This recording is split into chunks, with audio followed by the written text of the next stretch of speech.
पर्यावरण विषय के जो असाइनमेंट है उसका दूसरा टास्क हमें कहता है कि अनुभव आधारित शिक्षण एक्सपेरिमेंटल लर्निंग क्या है।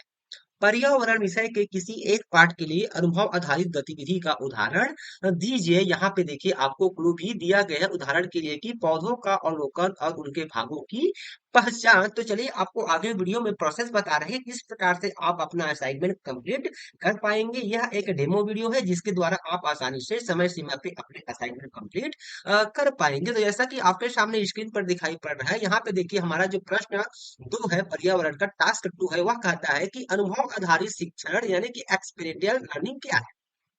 पर्यावरण विषय के किसी एक पाठ के लिए अनुभव आधारित गतिविधि का उदाहरण दीजिए। तो यहाँ पे सबसे पहले हमने एक परिचय दिया है कि अनुभव आधारित शिक्षण वह प्रक्रिया है जिसमें विद्यार्थी स्वयं करके, देखकर, छूकर अनुभव प्राप्त करके सीखते हैं।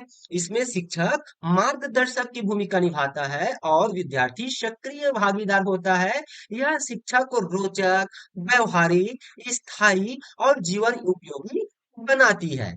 अनुभव आधारित शिक्षण की विशेषताएं क्या है? तो अनुभव आधारित शिक्षण से विद्यार्थी स्वयं अनुभव प्राप्त करता है, कठिन अवधारणाएं सरल हो जाती है, सीखना स्थायी और अर्थपूर्ण होता है, रचनात्मकता एवं समस्या समाधान क्षमता का विकास होता है, जीवन से जुड़कर सीखने की प्रेरणा मिलती है। चलिए इसको हम एक साइकिल के माध्यम से समझते हैं कि अनुभव आधारित शिक्षण की प्रक्रिया क्या है। यहाँ पे देखिए आपको एक चक्र दिया गया है कि अनुभव आधारित शिक्षण। यहाँ पे देखिए अनुभव, चिंतन, फिर समझ, फिर प्रयोग, फिर मूल्यांकन, इस प्रकार से इसके चरण है। अब बात कर लेते हैं कि इससे संबंधित एक प्रश्न में कहा गया है कि एक गतिविधि का उदाहरण दीजिए। तो यहाँ पे देखिए पर्यावरण विषय के एक पाठ के लिए अनुभव आधारित गतिविधि का उदाहरण, जैसे कि हमने यहाँ पे एक पाठ लिया कि पौधे हमारे मित्र, कक्षा 3 का।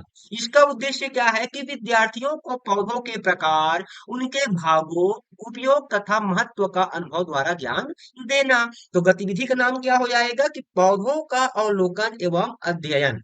अब आवश्यक सामग्री क्या हो जाएगी? तो आवर्धक लेंस, नोटबुक, पेंसिल, चित्र पत्रक, चार्ट पेपर, माप टेप, पौधों के नमूने जिसमें पत्तियां, फूल, फल आदि वगैरह होंगे। अब आते हैं गतिविधि की प्रक्रिया क्या होगी। सबसे पहले बच्चों को विद्यालय परिसर या बगीचे में ले जाएं। फिर विभिन्न प्रकार के पौधों को ध्यान से देखने के लिए कहा जाए। उसके बाद पत्तियों का आकार, रंग, गंध, बनावट का अवलोकन करवाएं। पौधों के भागों, जड़, तना, पत्ती, फूल, फल की पहचान कराएं और प्रत्येक विद्यार्थी एक पौधे का चित्र बनाए और उसकी विशेषताएं लिखे। पौधों से हमें क्या क्या लाभ होते हैं इस पर समूह चर्चा कराएं। तो इस प्रकार से हम गतिविधि का यहाँ पर एक चित्रांकन भी कर सकते हैं।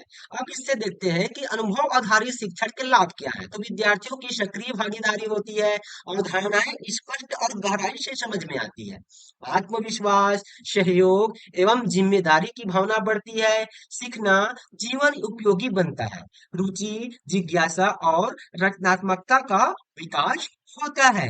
अब सीखने के परिणाम क्या क्या है? तो विद्यार्थी पौधों की विविधता को समझते हैं, अवलोकन, तुलना एवं वर्गीकरण की क्षमता विकसित होती है, पर्यावरण के प्रति संवेदनशीलता एवं प्रेम बढ़ता है, सहयोगात्मक कार्य एवं समूह भावना का विकास होता है। अब इसमें शिक्षक की भूमिका क्या होगी? तो मार्गदर्शक की भूमिका निभाएंगे, उचित सामग्री एवं अवसर उपलब्ध कराएंगे, प्रोत्साहन एवं परामर्श देना, मूल्यांकन एवं प्रतिक्रिया देना। तो और इसका निष्कर्ष यह निकलता है कि अनुभव आधारित शिक्षण से विद्यार्थी स्वयं अनुभव करके सीखते हैं। इससे विषय को समझना आसान हो जाता है और सीखना स्थायी, रोचक एवं जीवनोपयोगी बनता है। तो पर्यावरण विषय में ऐसी गतिविधियां बच्चों को पर्यावरण के साथ जोड़ती है और संवेदनशील नागरिक बनाती है। सीखना अगर अनुभव से हो तो जीवन भर याद रहता है। तो इस प्रकार से हम इस टास्क का असाइनमेंट आसानी से कंप्लीट कर पाएंगे। यह वीडियो आपको कैसा लगा हमें कमेंट से जरूर बताएं ताकि हम आपके लिए नेक्स्ट पार्ट ला सके। तो फिर मिलते हैं एक नए वीडियो के साथ, तब तक के लिए साथियों नमस्कार।